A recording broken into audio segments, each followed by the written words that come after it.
La solution dont on parle le plus pour se chauffer de manière durable, c'est probablement les pompes à chaleur. Et ce n'est pas pour rien.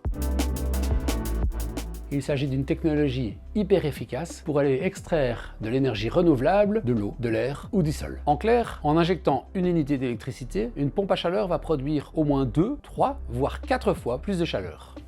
Il ne reste plus qu'à installer des pompes à chaleur partout alors. Hop hop hop, pas si vite. Pour les logements mal isolés, installer des pompes à chaleur n'est pas la priorité. En effet, en chauffant à haute température l'eau qui circule dans les circuits de chauffage, la pompe à chaleur va perdre énormément en efficacité. Pour les logements passoires, la priorité reste donc de commencer par renforcer l'isolation. Mais au fait, c'est rentable une pompe à chaleur pour se chauffer? Ça dépend principalement de 2 éléments, le coût d'utilisation et l'investissement de départ. Pour le coût d'utilisation, il s'agit de regarder le prix de l'électricité par rapport au prix du gaz ou du mazout. Il ne faut pas que le prix de l'électricité soit 2 à 3 fois supérieur au prix du gaz ou du mazout pour que la pompe à chaleur soit rentable. Aujourd'hui, nos gouvernements n'implémentent pas une fiscalité qui soit favorable à la pompe à chaleur à cause de nombreuses taxes et assises qui pèsent sur l'électricité par rapport aux énergies fossiles. Mais ça va changer dans les années à venir, notamment grâce à une directive européenne qui va favoriser la pompe à chaleur. Et enfin, l'investissement de départ dans une pompe à chaleur est bien plus élevé que dans une chaudière standard. Mais là encore, le gouvernement nous aide